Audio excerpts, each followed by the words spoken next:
आइए चलिए 9 number question, बड़ा प्यारा औसत का सवाल है, समझना बहुत जरूरी है क्वेश्चन में क्या कहा गया। विवाह के समय पति और पत्नी का औसत आयु 28 वर्ष होता है। बेटी के जन्म पर, ठीक है, उनके विवाह के 2 वर्ष के बाद होता है।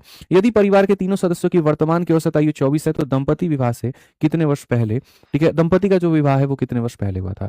हस्बैंड वाइफ है, दोनों के एज का जो औसत है वो 28 है। अगर एवरेज 28 है तो 28 का डबल कर दो तो हस्बैंड प्लस वाइफ का सम निकल जाएगा, यानी कितना होगा, 56। 2 वर्षों के बाद में बेटी का जन्म होता है, तो 2 वर्षों के बाद में बेटी का जन्म होता है तो 2 वर्षों के बाद इसकी जो है, और यदि परिवार के 3 सदस्यों का वर्तमान औसत इतना है तो मैं कहता हूं कि 2 वर्षों के बाद में हस्बैंड प्लस वाइफ का एज कितना रहेगा, वो जब बेटी का जन्म हुआ होगा, तो मेरे भाई उस समय हस्बैंड प्लस वाइफ का जो एज रहा होगा बेटी के टाइम पर, ठीक है, वो 2 साल ये बढ़ गए, 2 साल ये बढ़ गए तो 4 साल यानी 60 साल के हो गए थे। बेटी के जन्म पर हस्बैंड और वाइफ का एज कितना था, तो 60 साल का था, ठीक है।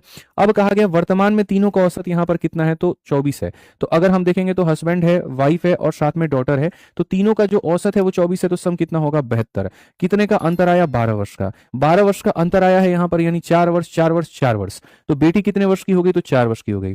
अगर मेरे भाई आज के समय बेटी 4 वर्ष की है तो इनके पिता और मम्मी की शादी कितनी हुई थी, तो ये वाला जो गैप हो जाएगा ये 4 वर्ष का, और ये वाला जो गैप हो जाएगा 2 वर्ष का, यानी 6 साल पहले हुआ था। तो 6 साल पहले हुआ था तो कौन सा ऑप्शन सही होगा, तो ऑप्शन नंबर बी सही होगा। थोड़ा साउंड और कम कर दो।